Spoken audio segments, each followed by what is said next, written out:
This program is part of the Devil's Mark Podcast Network, the official podcast network of Shadow Path Diabolism.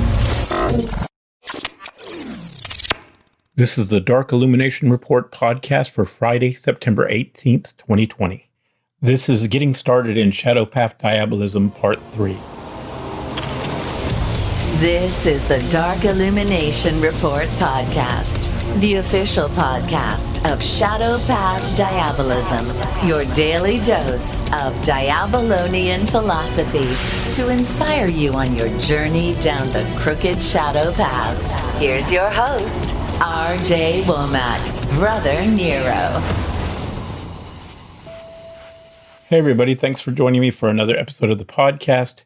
I'm R.J. Womack, aka Brother Nero, and this is the Dark Illumination Report podcast, the podcast where we promote the religious worship of Satan and demons as a serious faith and way of life, and we help our fellow diabolists down their crooked shadow path. On today's episode, I'm going to be continuing on with Getting Started in Shadow Path Diabolism. The first thing you need to know is that we kind of break things down into three categories. What I mean by that is we honor the demonic gods, we honor the ancestors of the witches and magicians that came before us that have served Satan's kingdom, and we honor the forces of nature. Now, all of these things come from ancient paganism, although neo-paganism does honor these things just like ancient paganism did in many ways. The difference is that neo-paganism tends to whitewash and kind of Christianize these practices, and what we try to do is honor the ancestors, honor the gods, and honor the forces of nature the way ancient pagans did. And as I've stated many times on this podcast, we consider our form of diabolism more of a form of ancient paganism than contemporary Satanism or demonolatry or anything like that. We do not consider these people to be part of our religion.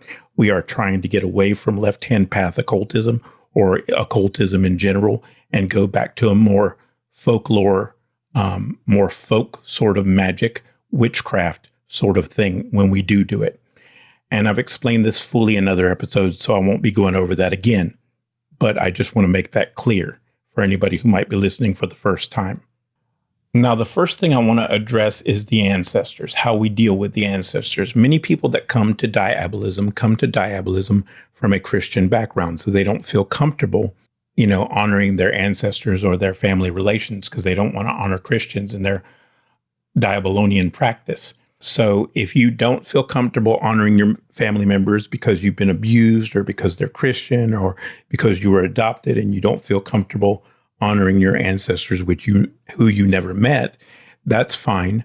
Honor the ancestors that you choose. Honor the witches and magicians that came before us if you choose.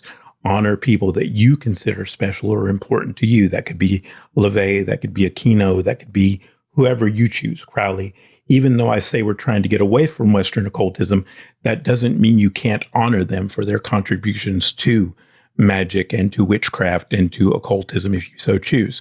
Just remember to honor who you feel are important. And the way you do that is by setting up a separate altar to the ancestors. You have a separate goblet and a separate offering bowl where you put their offerings and you light their candles. And you can put pictures of them up or things that remind you of them up and do that. And what we do in Shadow Path Diabolism is that on the 13th of the month, we take that day, because it's often associated with the dead, the number 13, as you'll see in the death card in the tarot deck.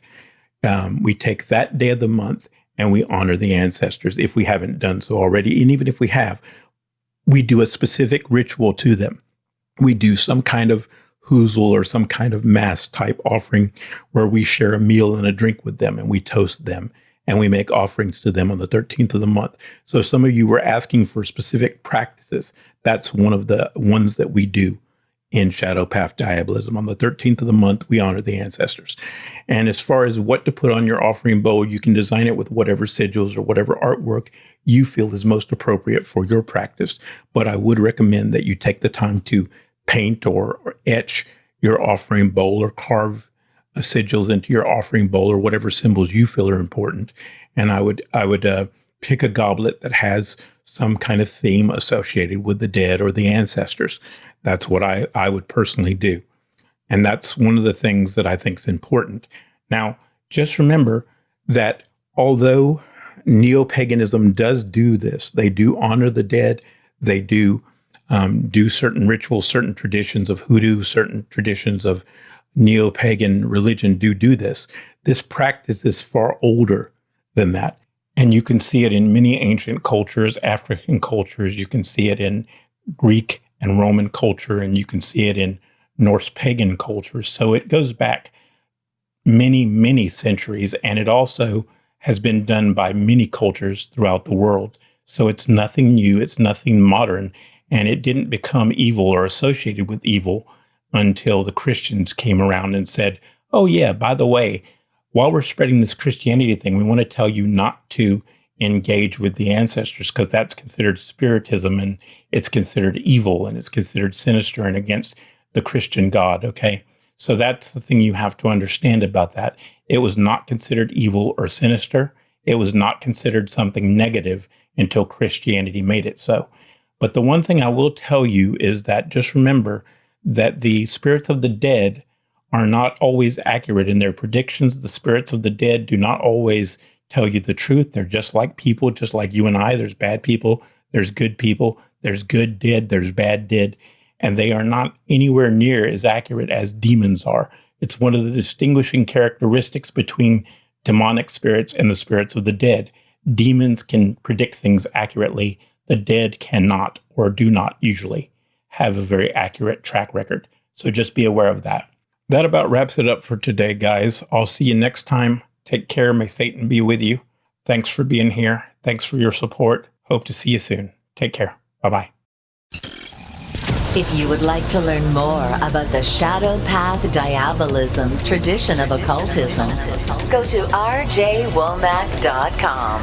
That's rjwomack.com. If you enjoyed this podcast and support our message, tell a friend, leave us a review, and follow us on social media.